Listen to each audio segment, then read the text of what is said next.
আসসালামু আলাইকুম। ক্লাসের স্বাস্থ্য সুরক্ষা বইয়ের একবারে শেষের অধ্যায়, অষ্টম অধ্যায়। আজকে পড়া হবে এর পৃষ্ঠা 126 থেকে 130 পর্যন্ত।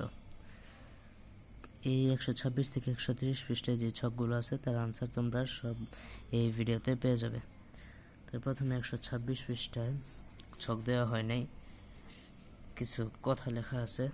যেমন এখানে বলছে বাসায় গিয়ে অ্যাসাইনমেন্টটা শেষ করতে হবে, আজকে একটু আগে বাসায় যাব, আর একটু সময় থাকি, অ্যাসাইনমেন্টের কাজ অনেকটাই শেষ হয়ে গেছে, আর বেশি সময় লাগবে না। এক সময় সে এক চিন্তা করছে। আবার এখানে গতকাল গাছে পানি দিতে ভুলে গিয়েছিলাম, গাছটিতে পানি দেওয়ার প্রয়োজন। সকালে বৃষ্টি হয়েছে, গাছের গোড়ার মাটি ভেজে আছে, এরপরেও পানি দিলে গাছের মূল পচে যেতে পারে।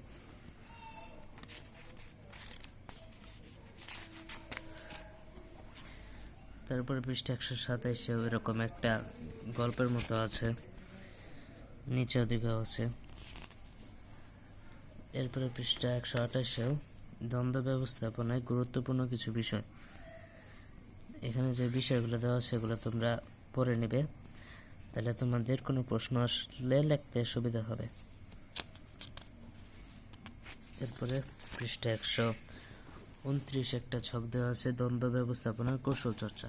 প্রথমে একটা ঘটনা পরিস্থিতি দিতে হবে, এরপর যার সাথে দ্বন্দ্ব তার নাম দিতে হবে, তারপর দ্বন্দ্ব সমাধান করার জন্য যে কৌশল সেটা দিতে হবে, আর এই ঘটনা আবার ঘটলে সে কৌশল ব্যবহার করে দ্বন্দ্ব সমাধানের কিভাবে করবে সেটা লিখতে হবে।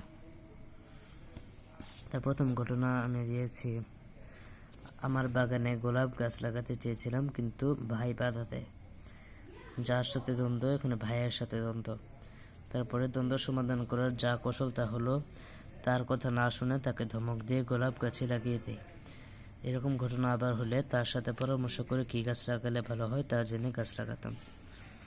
এরপর আরেকটা ঘটনা হলো, আমার বোন সন্ধ্যায় টিভি দেখছিল বলে তাকে বকেছি।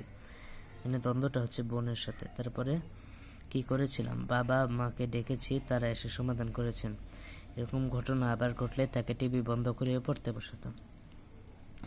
এরপরে পৃষ্ঠা 130 এই বইয়ের লাস্ট ছক লেখা আছে, পরিকল্পনা অনুযায়ী আমার পদক্ষেপ ও অভিজ্ঞতা। পরিস্থিতি, আমি ক্লাসে আগে এসে সামনের বেঞ্চে বসেছি, তখন আরেকজন পরে এসে আমাকে উঠিয়ে দিয়ে বসতে চাচ্ছে।